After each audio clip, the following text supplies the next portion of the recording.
Boa noite a todos, especialmente para os que eu não dei boa noite. Nós vamos dar seguimento, então, àquilo que temos visto até aqui, dentro do livro dos Atos dos Apóstolos.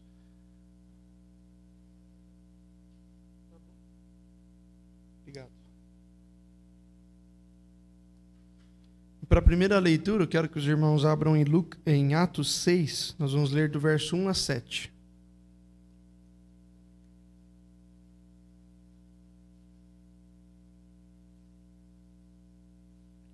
Crianças, qualquer coisa, se vocês não estiverem vendo bem, é melhor que vocês se posicionem melhor agora, que vai ter algumas imagens ali. Eu quero desafiar vocês que estão com papel e caneta para tentar replicar as imagens que vão estar aparecendo ali, ou seja, replicar, né? Desenhar a imagem que está aparecendo ali, desenhar num papel, tá bom? Vai ser meio que uma atividade de vocês. Se não tiver papel e caneta, não tem problema, mas se tiver, quero pedir para vocês fazerem isso. Na hora que aparecer ali, vocês vão perceber, daí vocês fazem, tá bom? A Marciane tem alguns papéis ali. E as meninas estão cedendo lugar para vocês lá na frente da projeção do slide. A Tom e a Lô já estão lá. Nick, Sofia e Karen, se quiserem também. As meninas também, vocês que sabem, tá bom? Mas dá para ver melhor daí, né? Do que daqui. Tem 3 lugares aí?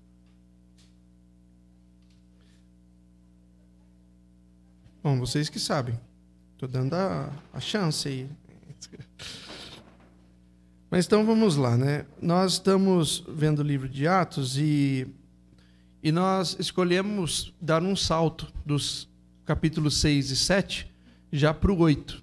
Mas para chegarmos no capítulo 8 de Atos, a gente precisa contextualizar, então, o capítulo 8 com o capítulo 6 e o capítulo 7. Então vamos fazer a leitura.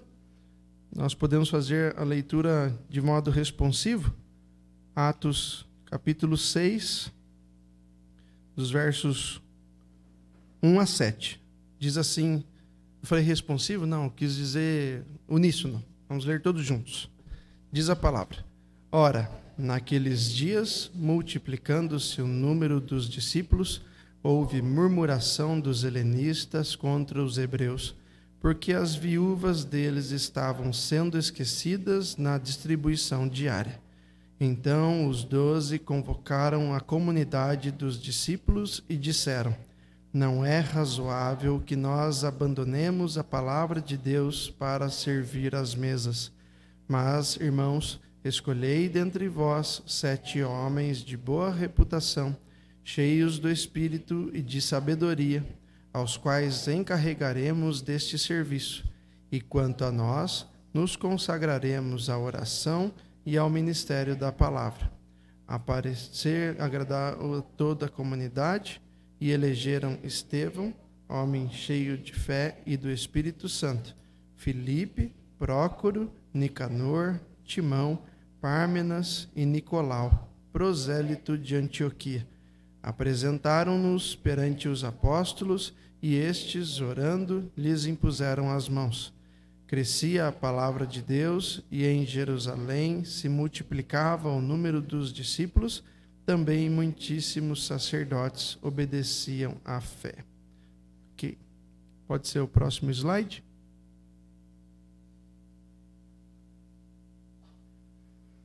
Irmãos, capítulo 6 trata sobre a escolha destes irmãos diáconos para que os demais pudessem seguir nas tarefas que já estavam realizando e que a gente viu como notórias até aqui, né? Grande parte daqueles que deram estudo trataram sobre como a palavra de Deus exposta, né? Citações do Antigo Testamento foram cruciais para a conversão e, diante da conversão, para a manifestação do Espírito Santo.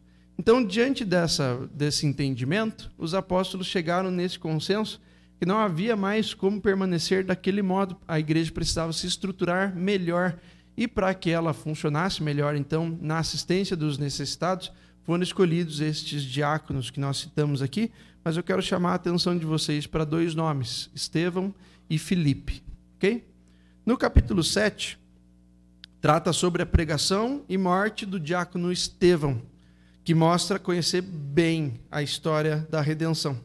Ele começa no seu diálogo, depois do pessoal ali pressionar a respeito da fé que ele tem, ele começa a falar, né, sobre a aliança de Deus com o seu povo a partir de Abraão, Isaac, Jacó, José no Egito, o que leva então ele a tratar também sobre a história de Moisés, também no Egito, mas de saída agora para retornarem à terra prometida, chegando a Davi, né, já o povo estruturado, a Salomão, para tratar de que Deus agora habita no seu povo, primeiro num tabernáculo, agora num templo edificado, chegando assim aos profetas, depois já do templo edificado, que sempre foram rejeitados, que com a sua mensagem dada por Deus, revelada por Deus para a restauração do povo, foram calados e muitas vezes até mesmo mortos. Estevão está prestes a ser morto também. E ele recorda como é típico daquele que é fiel a Deus sofrer perseguição, sofrer afronta. Alguém lê para mim Atos 7, 54 a 59. Abriu, pode levantar e ler. Ou não precisa levantar, só lê alto.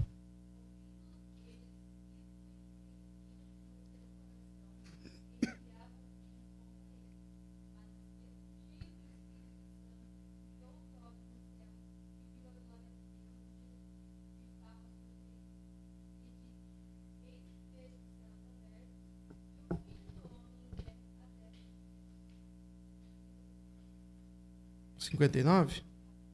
59.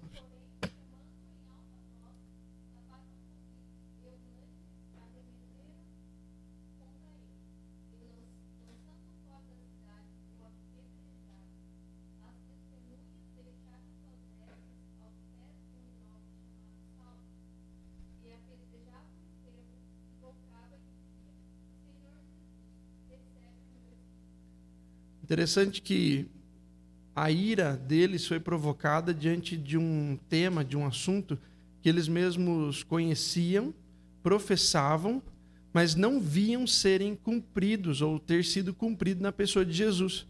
E Estevão estava dizendo isso para eles. Vocês creem nisso? Percebam que aquilo que vocês tanto creem, divulgam, ensinam para os seus filhos, está acontecendo diante dos seus olhos, está sendo cumprido. A palavra de Deus, a aliança firmada com Abraão, agora em Jesus, a quem vocês mataram.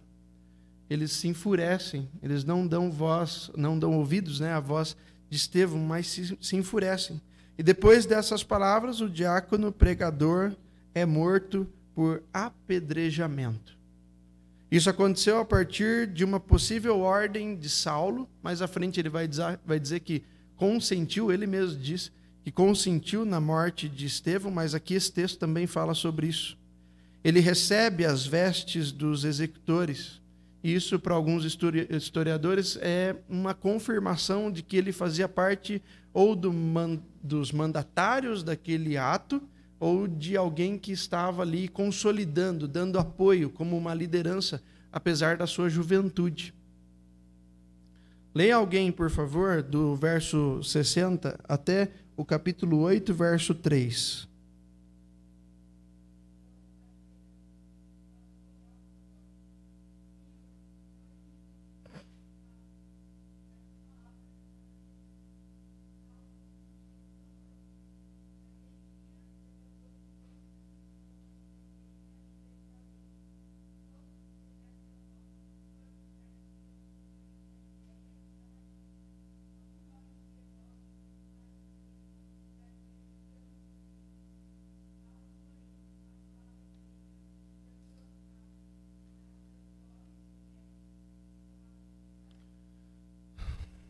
Algumas vezes é citado aqui o nome de Saulo, né? 3 vezes, e ele será o tema do capítulo 9. Mas antes disso acontecer, é interessante a gente frisar, perceber, né, o texto frisar que os apóstolos não dispersaram, mas permaneceram para morrer em Jerusalém. Esse é o ponto. Os apóstolos receberam o amor sacrificial de Jesus e estavam dispostos a oferecer o mesmo amor sacrificial por Jesus. Abra sua Bíblia em Lucas 22 e outra pessoa abra em Atos 5, a gente já leu, né? Lemos ainda hoje, não vou reler, mas é o texto a respeito da perseguição, mas alguém abre, por favor, em Lucas 22, 31 e lê até o 34. Lucas 22, 31 a 34.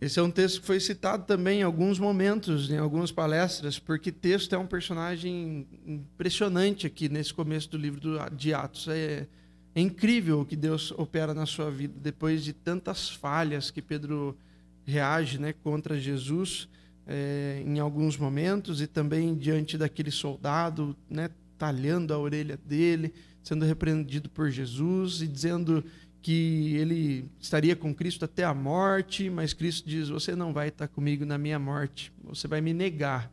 Essa é a realidade. Você vai me negar, essa é a realidade. E aqui a gente lembra desse texto mais uma vez. No entanto, em Atos, a gente vai ver agora no começo desse momento de perseguição que Pedro mudou, ou que Pedro foi mudado.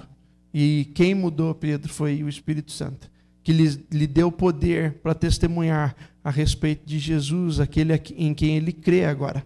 A gente está reforçando sobre isso, né? Atos 1:8, que no começo a gente até disse, foi dito, né? A tia Lenice comentou, se vocês saírem daqui com esse texto bem consolidado, tudo em Atos fará mais sentido, mas também tudo na sua vida fará mais sentido. Você recebe poder do Espírito para crer, mas também para testemunhar. O trecho sobre a perseguição termina propriamente no capítulo 8, verso 3. E no versículo 4 inicia propriamente o nosso tema. Volta no primeiro slide para mim, Gabriel. Primeiro, o nosso tema é de Jerusalém aos confins da terra. Pode ficar aí um pouquinho. O assunto principal desse capítulo é que a fé é um dom de Deus, é um presente de Deus, e não pode ser comprada de modo nenhum. O dinheiro e o tesouro serão citados aqui em dois trechos. Na primeira parte, no encontro de Pedro e João com Simão. E depois, na segunda parte, no encontro de Filipe e o eunuco etíope. Vai lá para o outro slide agora. Aí. Crianças, essas são as imagens. Primeiro, de um homem conversando com outro homem. E depois de um homem oferecendo uma sacola de dinheiro para outro homem. Note que o de túnica amarela, lá, túnica não, como que é o nome da cabeça? Não entendi. Turbante amarelo é Filipe. E ele está falando ali com um rapaz de toga vermelha, que reaparece aqui embaixo, oferecendo dinheiro para esse rapaz de chapeuzinho aqui, diferente, que é Pedro, tá bom? Então, em cima temos Filipe com Simão, e depois Simão com Pedro, ok? Isso que quer dizer essas imagens aí que eu quero pedir para vocês desenharem. Primeiro um homem conversando com outro, e depois um homem oferecendo dinheiro para outro homem. Nessa primeira parte, a gente vai ver nos versos 4 a 24, o tema de Jerusalém até os confins da terra, mas um segmento dele na segunda parte, e até mesmo amanhã. A gente vai dar continuidade nisso amanhã. Então, indo ao texto bíblico, nós vamos ler em Atos 8, 4 a 24, e depois eu vou relendo, porque eu decidi que a gente vai ficar só nessa primeira parte hoje. E amanhã, eu peço que vocês descansem hoje. Durmam, não fiquem até muito tarde, a menos que você fale, não, amanhã a ausência do sono hoje não vai comprometer o estudo de amanhã.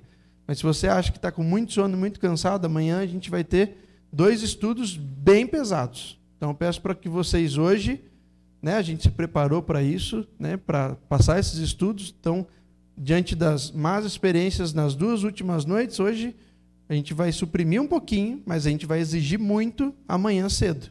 Tá bem? Então, por favor, considerem isso. Tá bom? Então, para hoje, a gente vai ver sobre dispersar e crescer. Dispersar e crescer na primeira parte. Nessa separação, a gente vai ver Filipe em Samaria. Depois uma visita do apóstolo Pedro e do apóstolo João também em Samaria. E então, um encontro de alguém que já teve um encontro com Filipe, que é Simão, sendo também representado ali no encontro com Pedro, especialmente, e ouvindo algumas palavras de Pedro bastante fortes que a gente precisa considerar a respeito da nossa própria fé. Então, especialmente lá, os versos 4 e 5 de Atos 8. Vou retornar ao texto aqui. Diz a palavra de Deus: entre mentes, os que foram dispersos, iam por toda parte pregando a palavra.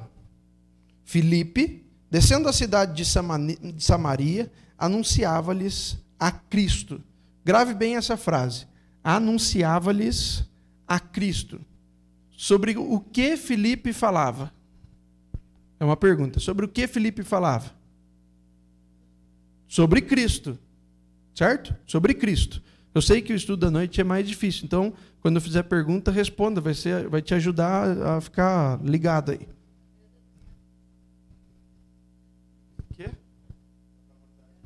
De responder pergunta? Tá bom. Filipe, descendo a cidade de Samaria, por causa da perseguição, anunciava-lhes Cristo. É o que diz o texto. A gente percebe com isso que a perseguição fez com que a igreja dispersasse e o medo aflorasse, mas também fez com que a fé crescesse e se fortalecesse. Grave bem essas coisas. Quanto mais o mundo se opõe à igreja, mais o próprio Deus preserva e protege o evangelho, a sua mensagem, que exalta Cristo, seu Filho, por meio da igreja. Então, Deus também preserva a igreja, os proclamadores, porque ele tem o desejo de preservar a mensagem, e assim ele tem o desejo de manter Cristo como exaltado e glorificado. Nós vemos ainda hoje, infelizmente, essas coisas, essas perseguições, essas crueldades contra os cristãos.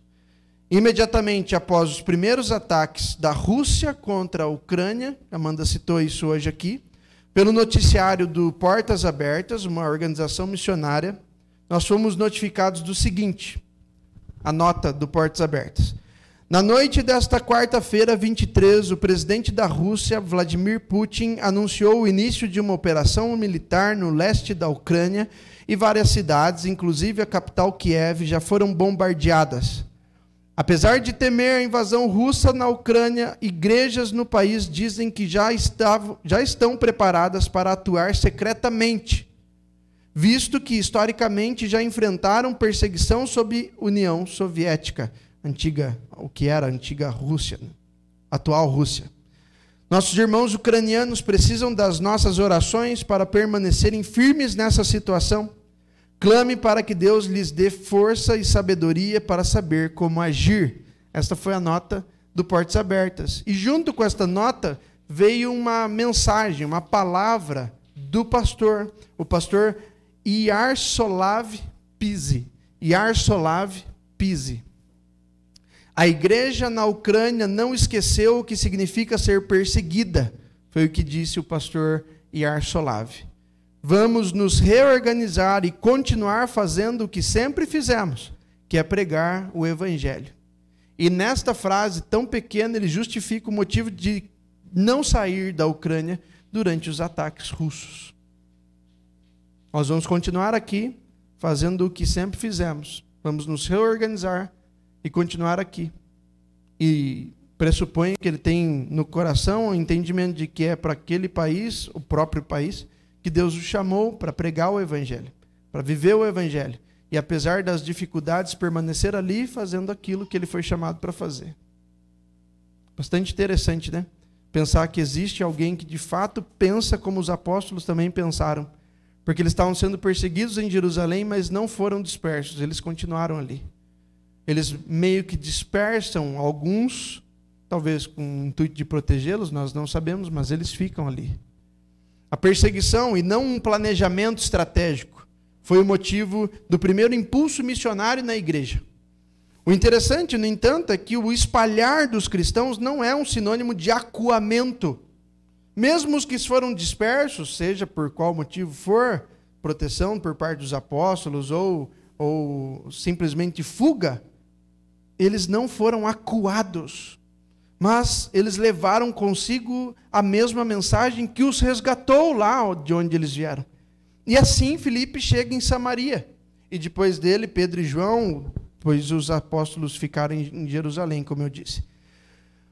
Para a gente entender melhor, tentando ilustrar um pouquinho, é como se um cristão ucraniano resolvesse viver na Rússia com a finalidade de pregar o evangelho para converter os russos.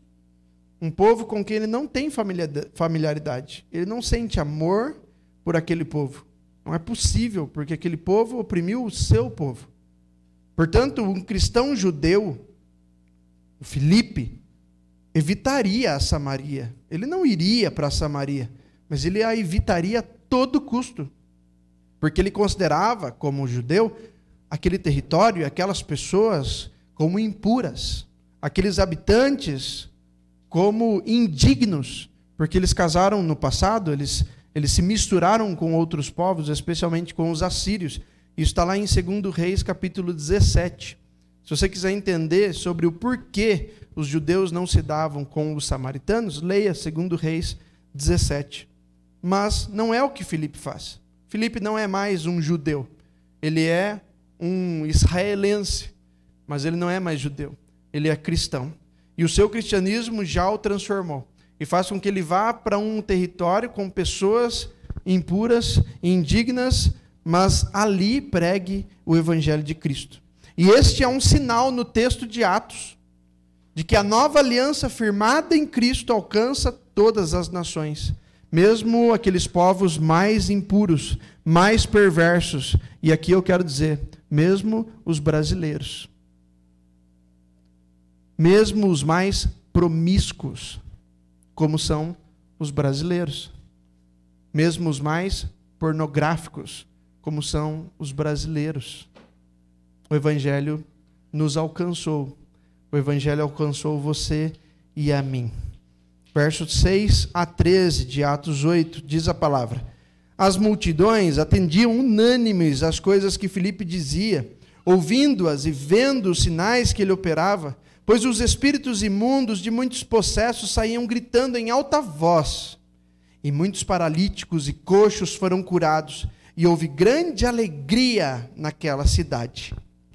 Ora, havia certo homem chamado Simão, que ali praticava mágica, iludindo o povo de Samaria, insinuando ser ele grande vulto, ao qual todos davam ouvidos, do menor ao maior, dizendo: este homem é o poder de Deus, chamando o grande poder. Aderiram a ele, porque havia muitos iludira com mágicas. Quando, porém, deram crédito a Filipe, que os evangelizava a respeito do reino de Deus e do nome de Jesus Cristo, iam sendo batizados, assim homens como mulheres. Olha aí de novo o texto bíblico enfatizando não mais só a contagem dos homens, mas também o acréscimo das mulheres. O próprio Simão, citado ali agora há pouco, como o mágico que iludira as pessoas, abraçou a fé E tendo sido batizado, acompanhava Filipe de perto, observando extasiado os sinais e grandes milagres praticados. Isso é o que está ali na primeira figura. Filipe falando e Simão ouvindo, atento, tentando aprender aquilo que Filipe estava fazendo, e não aquilo que Filipe estava dizendo. Esse é o diferencial do texto. Também grave isso. O Filipe, o diácono em Samaria, nesse relato, nós vamos perceber como o poder de Deus não estava concentrado nos apóstolos. E como a autoridade de Jesus, dita lá em Mateus 28, 18, quando ele diz: eu tenho toda a autoridade me foi dada, portanto, ide. A autoridade, no entanto, não foi distribuída só para os apóstolos, mas para todo aquele que compartilha da fé em Jesus. E se manifesta com poder para a glória de Cristo, e Lucas registra isso, e registra com a missão de dizer: até os samaritanos receberam isso, receberam essa mensagem, e eles receberam, e foram cativados por ela, e ao recebê-la, eles sentiram? Pode completar a frase para mim? Eles sentiram? Exatamente, o versículo que eu li diz: grande alegria, grande alegria. Foi a forma como os samaritanos responderam à mensagem que Filipe estava pregando ali naquele território. Note aí na sua Bíblia, mantenha ela aberta e note aí, no finalzinho do versículo 5, Filipe lhes anunciava o Cristo, e como resultado do seu anúncio, obras maravilhosas aconteceram ali.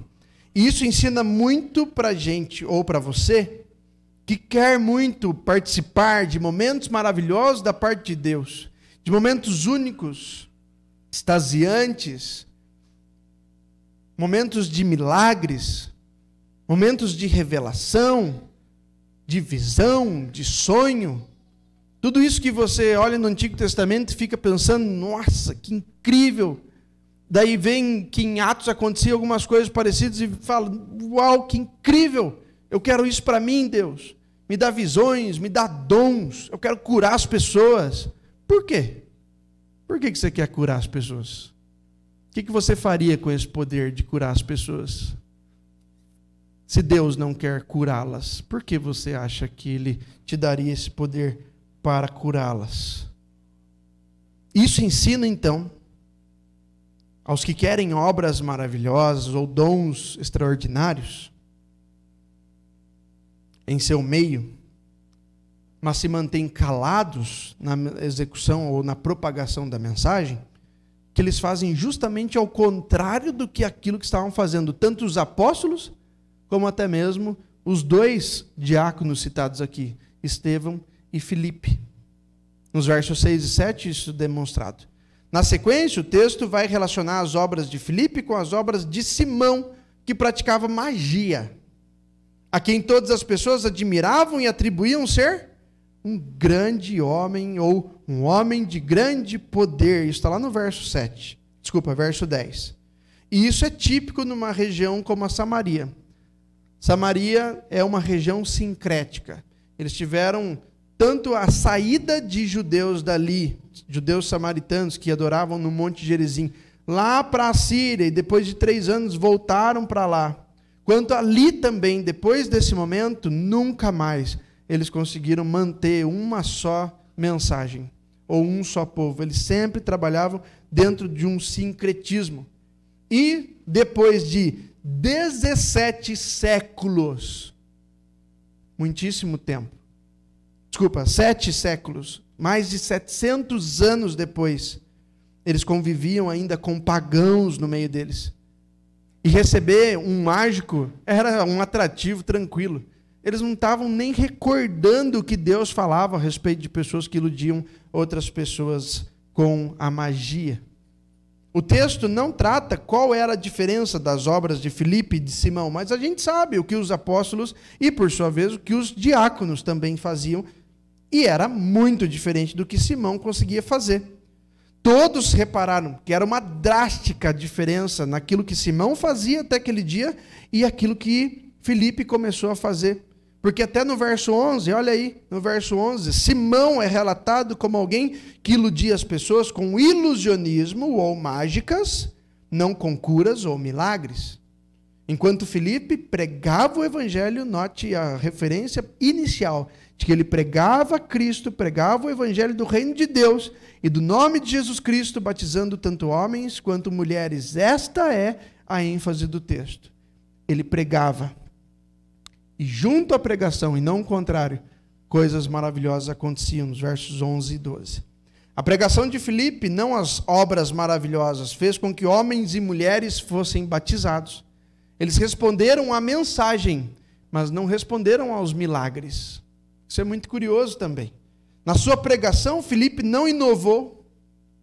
Ele não criou um novo argumento, ele não criou uma nova mensagem para cativar os samaritanos, porque são tão impuros, tão indignos, mas eu estou aqui, eu vou falar, quem sabe eles ouvem. Não. Ele foi incisivo e objetivo, ele pregou sobre Cristo. Na sua pregação, ele não inova, ele mantém o anúncio sobre Jesus Cristo. Se antes o povo de Deus era o favorecido por Deus, agora em Cristo até os samaritanos estavam ouvindo e recebendo como verdade o evangelho de Cristo. Até os mais impuros, até os mais indignos estavam ouvindo e se convertendo. Em Cristo eles deixavam de ser impuros, pois para Deus, os que estão em Cristo não têm nacionalidade, não tem cor, não tem tamanho, não tem peso. Todos que virem a Cristo e reconhecerem Cristo como Senhor e Salvador são purificados por Deus, são perdoados por Deus, purificados pelo Espírito Santo. Até os samaritanos. Todos os que vão a Cristo são recebidos pelo Pai do céu e transformados em aceitos, transformados em recebidos, mesmo que as pessoas ao seu redor as rejeitem e as tratem mal e as considerem impuras, se elas forem a Deus em Cristo Jesus, Deus as recebe. Ainda que nós, seres humanos, evitemos contato com pessoas, mesmo crentes, Deus não faz isso. Em Cristo ele recebe todos, sejam quem forem. O que nos chama a atenção é o próprio Simão ter sido batizado, ter se tornado um seguidor de Filipe. O texto vai dizer sobre isso. E logo nós vamos ver como Simão abraçou a fé, mas não foi convertido de fato e de verdade. Ele ouve, ele diz, eu creio, porque foi batizado. Ele caminha com o líder, Filipe, mas ele não é um convertido. Versos 14, primeiramente, diz a palavra, verso 14.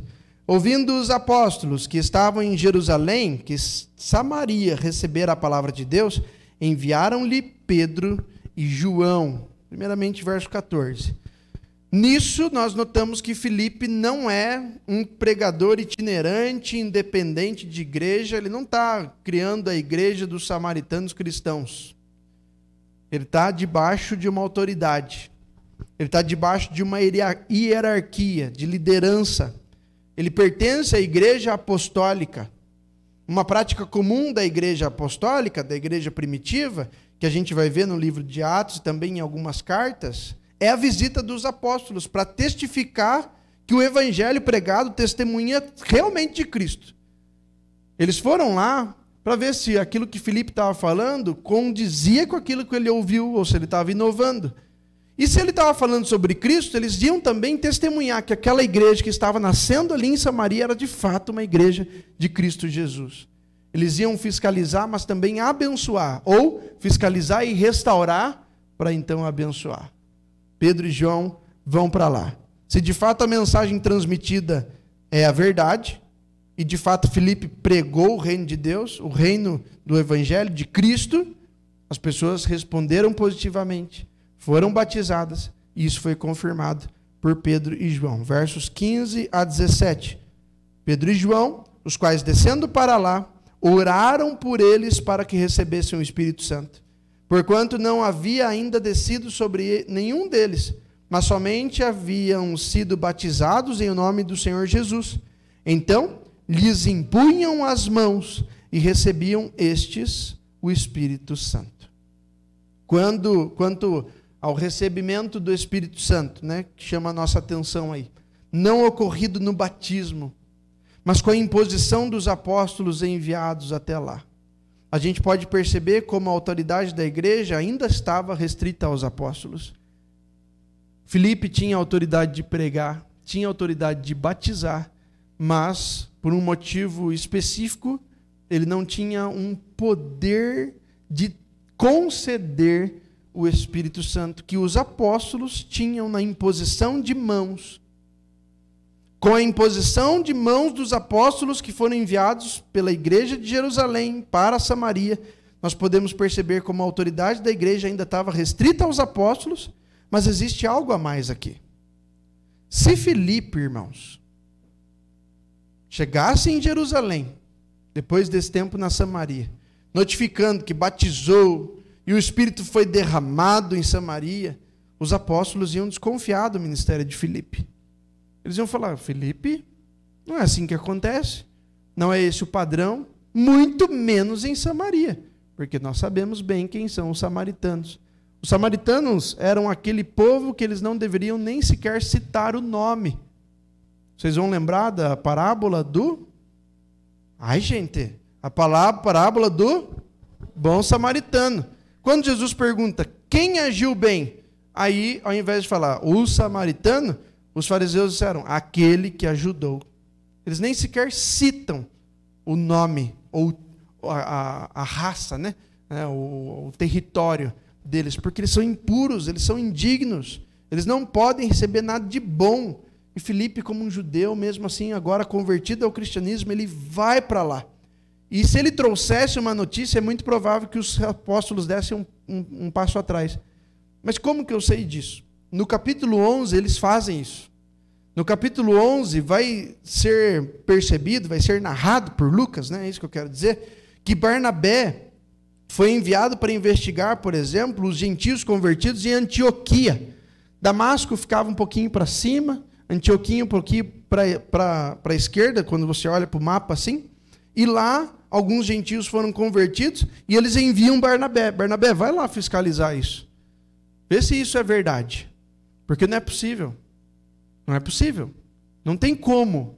Essas pessoas são impuras e indignas. Ele vai lá e testifica. Até Pedro foi questionado sobre a conversão de Cornélio, por exemplo, no mesmo capítulo 11, mas no comecinho do capítulo. Ele é questionado porque Cornélio é um indigno, é um impuro. Isso é tão impactante que Lucas registra que a companhia de Pedro era João.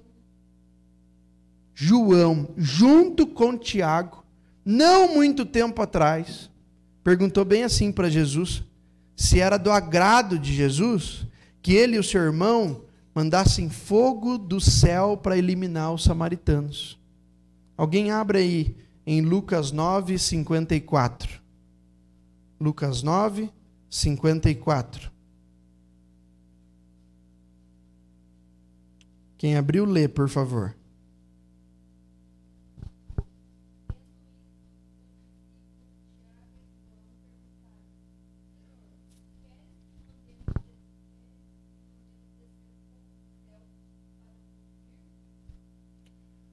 Esse João, que perguntou para Jesus, queres que...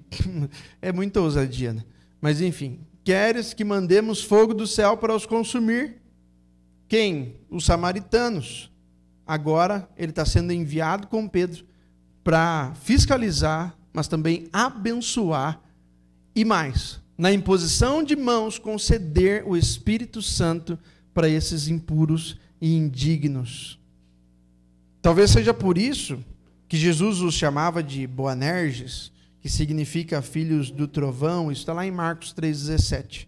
Agora, no entanto, o Espírito Santo é derramado sobre os samaritanos exatamente por meio da ação do apóstolo João. Quanta mudança na vida desse homem. Alguns vão dizer que ele é o mais jovem dos apóstolos. Talvez fosse tão ousado lá em Lucas 9, mas também já tivesse aprendido bem o seu papel, e o seu papel não era de condenar ninguém, mas fazer na vida de outros aquilo que Jesus tinha feito também na sua vida. Deus faz tudo certo, né? Todo mundo concorda com isso? Você concorda? Fala amém.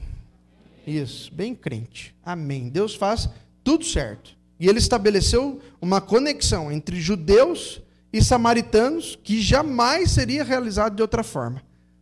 Ele enviou a perseguição em Jerusalém. E no envio da perseguição em Jerusalém, ele faz com que impuros e indignos que jamais seriam visitados, muito menos por judeus que tinham sabe aquela mentalidade enraizada? Eles tinham essa mentalidade enraizada.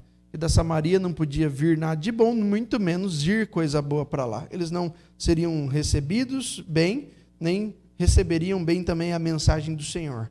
Mas Deus faz tudo certo. E por meio da perseguição, essa mensagem chega lá. E ela não chegaria lá de outra forma.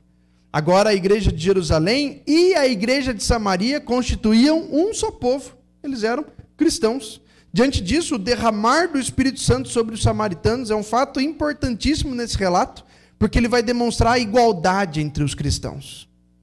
Não existe essa de impuro ou indigno. Não existe essa de passado cabuloso ou passado tranquilinho. Em Deus, em Cristo, com a ação do poder do Espírito Santo, que concede fé e também poder para testemunhar, todos nós somos iguais diante de Deus. Todos nós somos iguais diante de Deus. O povo é chamado de uma só forma, cristão. E hoje, essa manifestação do Espírito Santo se apresenta do mesmo modo? A liderança precisa impor as mãos para que haja transmissão de poder e de presença do Espírito Santo? É isso que você vê lá na igreja? Não é? Então a gente crê que não. Por quê? Porque é Deus mesmo quem concede o Espírito Santo a partir da pregação do Evangelho em cada coração. O Evangelho que Filipe pregou, que os apóstolos testemunharam, e nisso então foi derramado o Espírito Santo, também é derramado lá na nossa igreja, em Apiaí, depois de quase 2000 anos. A vinda do Espírito significa que eles são uma só igreja, que nós fazemos parte dessa igreja. Uma comunidade da aliança que Estevão citou lá no começo do seu discurso, uma aliança feita com Abraão lá no passado. A vinda do Espírito significa que eles são uma só igreja, uma comunidade de aliança, e conforme Atos 1:8, que eu já citei aqui e que volto a citar, não dependemos da mesma experiência, mas dependemos do mesmo Espírito. A igreja não depende de experiência para ter testificação de que aquilo é de Deus ou não. Ela depende de convicção e convicção e fé só vem de uma forma, e a gente está lendo aqui a forma que vem, por meio da pregação fiel das Escrituras e manifestação real no coração de cada indivíduo, que tal como a gente vai ver amanhã, como escamas dos olhos espirituais, que são caídas e a pessoa passa a enxergar por si só, a respeito de uma verdade que antes seria inconcebível. Seria impossível chegar naquela conclusão de que Jesus é Senhor e Salvador. Trecho final dos versos 18 a 24, acompanhe na sua Bíblia, assim você poderá participar ainda mais aqui. Vamos ler junto? Melhor, né? Vamos ler junto? Verso 18 a 24, diz a palavra: vendo, porém, Simão, que pelo fato de imporem os apóstolos as mãos, era concedido o Espírito Santo, ofereceu-lhes dinheiro, propondo: concedei-me também a mim este poder, para que aquele sobre quem eu impuser as mãos receba o Espírito Santo. Pedro, porém, lhe respondeu: o teu dinheiro seja contigo para a perdição, pois julgastes adquirir por meio dele o dom de Deus. Não tens parte nem sorte neste ministério, porque o teu coração não é reto diante de Deus. Arrepende-te, pois, da tua maldade e roga ao Senhor. Talvez te seja perdoado o intento do coração, pois vejo que estás em fel de amargura e laço de iniquidade. Respondendo, porém, Simão lhes pediu: rogai por mim ao Senhor, para que nada do que dissestes sobrevenha a mim. Pedro e João diante de Simão. Simão quer comprar o poder do Espírito. E de uma forma louca, ele fala isso. Quanto que custa? Quanto custa isso aí? Eu quero também isso para a minha vida. Aquilo que eu vi Filipe fazer e aquilo que eu estou vendo vocês fazerem, eu também quero fazer. Quanto custa para conseguir isso? Nos versos 18 a 19, Simão, apesar de ter abraçado a fé e se submeter ao batismo de Filipe, oferece dinheiro a Pedro e João, pois ainda via o cristianismo como essencialmente mágico. Ele quer aprender as habilidades dos cristãos. Como vocês fazem essas coisas loucas? Eu preciso aprender, é o meu ramo. Só que vocês fizeram com que o meu ramo agora ficasse para baixo, né? Vocês estão realizando coisas mais incríveis, eu preciso aprender sobre isso. Ele ainda via o cristianismo essencialmente como algo mágico, só que uma magia muito maior do que as que ele já havia presenciado ou realizado. E ele fica impactado com o cristianismo. Ele fica impactado com aquilo que ele está vendo acontecer. Nisso a gente percebe que o seu interesse em seguir Filipe lá no começo estava puramente nas atrações, nas obras maravilhosas. Mas quando o que atrai o ser humano para a fé não é Jesus, não há salvação real. Em um momento ou outro, nós vamos perceber como hábitos também não foram mudados. A pessoa vem, a pessoa participa, a pessoa diz crer, mas não muda. Simão veio admirado, colou em Filipe. Filipe, você é o cara, eu quero aprender de você, eu preciso disso. Eu preciso disso para mim. E fala nas entrelinhas que precisa daquilo que parece ser a bênção de Deus, o cuidado de Deus, o poder do Espírito, mas não, ele só quer realizar as mesmas coisas de forma vazia. Ele só quer impactar pessoas, chamar a atenção das pessoas. E isso é nítido. A gente percebe que no seu interesse de seguir Filipe, ele está atraído não pela mensagem que Filipe estava trazendo, mas pelas coisas que, por meio do poder do Espírito Santo, Filipe estava realizando, ainda que não fosse um pregador, mas um diácono, que foi chamado para assistir os carentes nas suas necessidades. Mas como crente que era, que já ouviu do Evangelho, e foi chamado também a proclamar e testemunhar, Filipe naturalmente está fazendo isso. E ele é grandemente usado por Deus nesse ato. Por isso, diferente de Filipe, que recebeu no passado e agiu conforme o Evangelho, Simão disse receber, mas num momento escapuliu.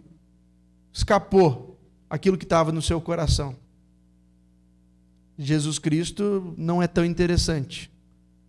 Eu quero comprar este poder. Pedro repreende severamente a frase de Simão, a frase que ele diz a respeito de oferecer dinheiro para comprar esse poder. Versos 20 a 23, que eu já li, vou só citar aqui, você pode acompanhar na sua Bíblia, algumas coisas você vai perceber. Pedro não contorna a situação, Pedro não é brando, Pedro não diz, Simão, novo na fé, né, colega? Vem aqui, vou te ensinar algumas coisas aqui, ó. Você falou mal, querido, não é assim não tem como comprar não. Isso aqui é obra maravilhosa do Espírito Santo. Mas um dia você aprende, né, Simão? E muda de assunto? Não foi isso que Pedro fez. Pedro faz a mesma coisa que o Espírito Santo fez na vida de Ananias e Safira. Ele age imediatamente. E ele age apontando o que está no coração de Simão, que Simão não vê. Mas Pedro, com os olhos espirituais, vê, avisa e já mostra para todos que são também batizados, como nós aqui hoje, que muitas vezes somente a proclamação de fé pode persuadir pessoas, mas não persuade Deus, não persuade aqueles que são do Senhor. Pedro não contorna a situação, Simão usou mal as palavras, construiu sua expressão de fé de maneira estranha, errada, ele é um novato, ele está começando agora. Acontece é que ele expressou claramente que a sua confiança não estava em Cristo, mas estava no seu dinheiro. Foi isso que aconteceu aqui. Não tem como a gente favorecer Simão. Pedro, no entanto, usa do momento para constranger a confiança de Simão naquilo que ele podia manipular, naquilo que ele podia administrar, que eram suas finanças. O que está no coração, no mais profundo do coração de Simão, precisa ser trazido à tona. E precisa ser naquele momento, quando ele demonstra depositar confiança naquele dinheiro. Por isso, ele precisa se arrepender. Pedro vai falar isso. Para que o Senhor possa perdoá-lo e habitar como Deus do seu coração, tal como o dinheiro estava habitando como Deus do seu coração. Ouçam o que a Nova Versão Transformadora diz nesse trecho a respeito das palavras de Pedro. Peço sua atenção para ouvir a leitura desse trechinho, quando diz as frases de Pedro. Que seu dinheiro seja destruído com você, por imaginar que o dom de Deus pode ser comprado. Arrependa-se de sua maldade e ore ao Senhor. Nisso, Pedro coloca em Simão a autoridade de ir a Deus, a liberdade de ter encontro com Deus. Ele é livre para isso. Em Cristo ele não depende dos apóstolos, ele não depende de Filipe, ele pode ir a Deus e clamar ao Senhor em arrependimento. E Pedro avisa ele, arrependa-se e ore ao Senhor. Talvez ele perdoe esses seus maus pensamentos, pois vejo que você está cheio de amargura, inveja e é prisioneiro do pecado. Prisioneiro do pecado. Mas era batizado, mas ainda confiava no dinheiro. Mas caminhava com o líder, Filipe, mas ainda não era convertido. Assim Pedro aponta a maldade, a amargura, a iniquidade, o pecado, de modo que o interesse de Simão pelo poder do Espírito, e não pelo Espírito em si, revelam que ele ainda é escravo do pecado. Pedro viu o problema de Simão, mas Simão não vê porque carece do Espírito Santo para ver. Ele ainda não teve os olhos abertos para aquilo. Pedro vê. Pedro notifica. Pedro avisa. Mas ele não vê, porque ele precisa do Espírito. Apesar da sua pública profissão de fé, apesar do seu batismo, ele reage ainda de forma mística. Ele teme mais as palavras de Pedro do que ao invés de responder a essa exortação de Pedro, dizendo, mas então como que eu posso me arrepender? Ou então me ensine a orar. Eu quero então ser perdoado. Como é que eu chego nesse ponto? Mas ele não fala isso, ele fala, Pedro, por favor, não fala assim comigo. Não roga essa praga para cima de mim, não. E mais do que isso, peça para o seu Deus não fazer isso em mim. Eu não quero receber castigo, coisa nenhuma. Mas Pedro falou para ele, arrependa-se e ore. E ao invés dele se arrepender e orar, ele toma uma atitude totalmente diferente, porque o seu coração ainda é místico. Porque ele ainda não crê em Jesus totalmente. Ele ainda crê em si mesmo, nas coisas que ele pode fazer e conquistar. E ele quer poder para continuar iludindo as pessoas. Ao invés de temer Deus, a quem ele diz confessar e crer, ele teme as palavras de um ser humano. Simão teve mais medo das palavras de Pedro, mas não recebeu o temor do Senhor. Isso a gente vê no verso 24. Isso prova que Simão não tinha se convertido de fato e de verdade. E aqui entra um ensino para nós. A quem você tem temido? As pessoas ou a Deus? Será que para você de fato é como a gente leu hoje de manhã? Importa obedecer a Deus do que aos homens? Alguns textos bíblicos explicam isso que aconteceu com Simão e ainda acontece no nosso meio. Em Tiago, capítulo 2, verso 19, Tiago vai dizer, crês tu que Deus é um só? Fazes bem. Até os demônios creem e tremem. Se convertem? Não. Temem? Também não. Mas tremem. Têm medo, pavor de Deus, mas não o amam. Creem que Deus existe. Porque diante de toda a criação e diante da própria manifestação de Deus no ser humano, as pessoas dizem, não, eu acredito que existe mesmo um ser superior, um ser maior. mas em Cristo eles creem. Arrependem-se dos seus pecados. Confessam Jesus como Salvador e Senhor. Isso é necessário. Diante do relato de Simão, nem mesmo o batismo é prova incontestável da verdadeira conversão dele. Infelizmente, ainda hoje, a gente presencia falsas conversões que conduzem a falsos batismos, porque o pastor, porque o conselho, porque os membros não têm esse poder. De alguém que vem e fala assim, viu, eu creio, quero me batizar, fazer pública a profissão de fé. E a gente vai conduzir um pouco ali na palavra, vai dizer, crê mesmo, irmão? Creio. Então vamos lá. Quem sou eu para te impedir? 1 mês, 3 meses, 2 anos, 5 anos... Sumiu, mas não só sumiu. Voltou a confiar no dinheiro. Voltou a confiar nas próprias posses, voltou a confiar em si mesmo, porque Jesus não habitava no seu coração. Porque, infelizmente, declarou receber fé, mas o Espírito não dotou de poder para testemunhar a respeito de Jesus. Falsas conversões conduzem a falsos batismos, mas precisa ser como Jesus ensinou. Lá em Mateus 7:21, Jesus diz... Nem todo o que diz Senhor, Senhor entrará no reino dos céus. E olha o que Jesus diz agora. Mas aquele que faz a vontade de meu Pai que está nos céus. Crer e viver. É o que Jesus requer de nós.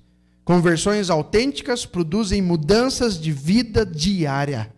Mudanças de crenças, de crendices, de misticismo, abandono de uma velha vida e renovo da mesma vida que foi tirada com suas raízes de um ambiente de morte e colocada com as suas raízes, com todas as suas características, mas agora num ambiente que é cuidado, zelado e mantido por Deus. Saiu do império das trevas e vive no império do reino da luz, do Filho do seu amor, é o que Paulo diz lá em Colossenses. Conversões autênticas produzem mudança de vida diária, constante arrependimento, que comprovam o desejo de fazer a vontade do Pai que está nos céus, como Jesus ensinou.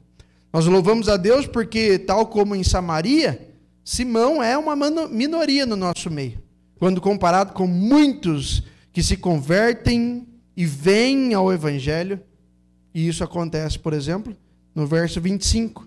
Eles... Volte lá em Atos, Atos 8:25. Eles, porém, testificando e falando a palavra do Senhor, voltaram para Jerusalém e evangelizavam muitas aldeias dos samaritanos. Talvez usassem até, vocês souberam o que aconteceu lá na terra de vocês?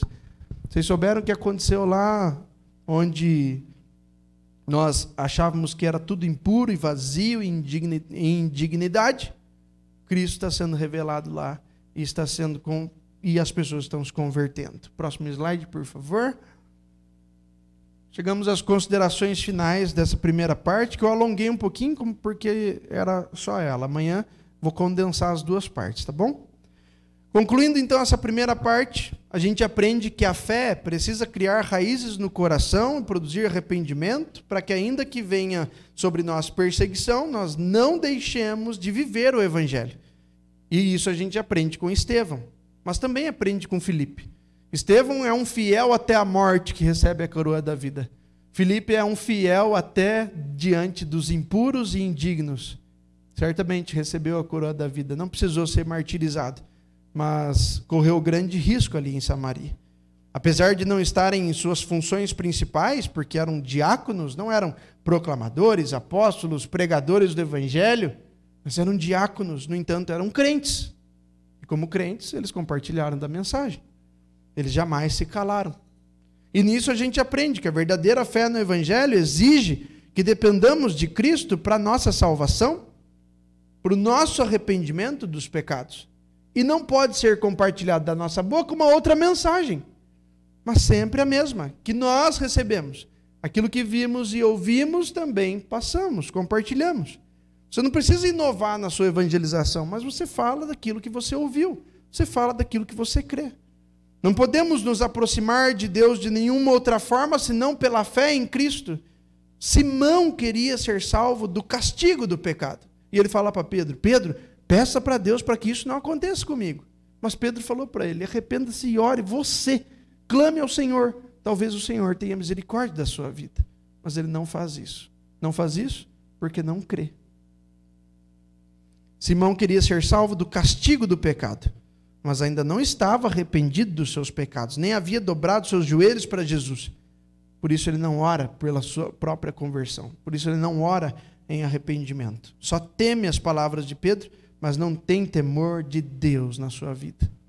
Esse registro precisa fazer com que a gente considere a nossa própria fé. E assim vamos para as perguntas. O próximo slide. Gostaria de ouvir a participação de vocês, como fizemos até aqui. Tá bem?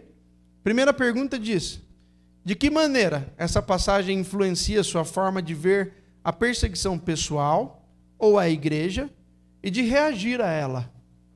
Algo semelhante do que aquilo que a gente já conversou, né, sobre a palestra anterior. Segunda pergunta: em que aspecto Simão, o mago, serve de advertência para você? E uma pergunta mais longa: a mensagem do Evangelho foi recebida com muita alegria em Samaria. Traga à memória a sua conversão. Como você experimentou a alegria de descobrir quem Jesus era e de se sujeitar ao senhorio dele? Como pode relembrar essa alegria a cada dia, de modo que ela continue a caracterizar a sua vida? Resumindo a pergunta, você se alegra por Cristo ter te salvado? Ter perdoado seus pecados? Ou isso não muda o seu humor? Isso não acelera o seu coração? Isso não te incomoda positivamente? Saber que você estava perdido, mas foi achado. Como uma ovelha que vivia sem pastor, Jesus foi à cruz por você para que hoje você viva num aprisco bem cuidado. Como você se sente sabendo dessa mensagem? Senhor nosso Deus, te damos graças, Pai, por mais um período de instrução bíblica que o Senhor nos trouxe por meio do livro de Atos que estamos estudando, que o Senhor mesmo preservou para chegar até nós, para aprendermos dele e reconhecermos na vida dos nossos irmãos do passado grandes coisas que o Senhor quer também operar na nossa vida e do mesmo meio, através de uma ação de poder do Espírito Santo para que nós tenhamos fé e possamos testemunhar. Que venhamos a crer nisso, Pai, e realizar as obras de Filipe, de Pedro, de João, na pregação do Evangelho. Independente se somos pastores, pregadores da palavra, estudiosos, no sentido de buscar formação teológica, se tivermos capacitação exclusiva para isso ou não, porque somos crentes, somos filhos do Senhor. Devemos falar sobre o grande amor do nosso Pai do céu, que enviou o seu Filho ao mundo, para não nos sujeitar à morte eterna, mas para sujeitá-lo à cruz, para nos livrar dessa morte. Que este assunto tão simples, que essa frase tão singela, mas tão poderosa, possa estar na nossa boca e ser ouvida por aqueles que nos cercam, para a glória do Teu nome e para a nossa alegria, para compartilharmos da alegria daqueles que ouvirão e certamente serão chamados por Ti, mesmo que olhemos para eles e no nosso coração pecador possamos julgá-los como imerecedores, indignos, mas é o Senhor quem sabe. O que nos cabe é pregar o Evangelho, que assim façamos, Pai, para a glória do Senhor, em nome de Jesus. Amém.